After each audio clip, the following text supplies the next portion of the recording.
अस्सलामुअलैकुम दोस्तों, royal Oman police ने पुलिस ऑपरेशन सेंटर में आर्जी तौर पर फ़ोन कॉल्स बंद करने का ऐलान किया है।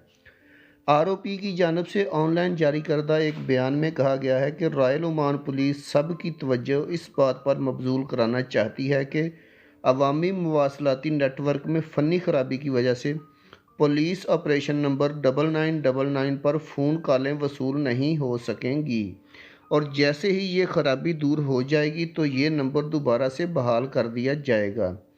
इसके अलावा वजारत सेहत ने आज सल्तनत में 212 कोरोना के नए मस्बत केस रिपोर्ट किए हैं, जिससे मुल्क में कोरोना वायरस के मरीज़ों की टोटल तादाद 82,743 हो गई है।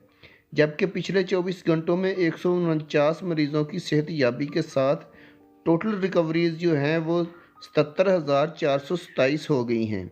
पिछले 24 घंटों में 6 लोगों की वफ़ात के साथ टोटल अमवात 557 हो गई हैं। दोस्तों, आप देख सकते हैं कि मिनिस्ट्री ऑफ हेल्थ ने जो स्टेटमेंट जारी की है वो आपके सामने है, आप उसको देख सकते हैं।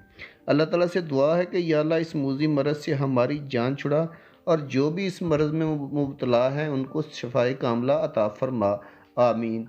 दोस्तों, वीडियो बनाने का मकसद आप लोगों की रहनुमाई करना है। वीडियो अच्छी लगी तो लाइक करके चैनल को सब्सक्राइब ज़रूर कर दीजिएगा ताकि आने वाली इन्फॉर्मेटिव वीडियोज़ बर वक्त आपको मिल सकें। अल्लाह हाफिज़।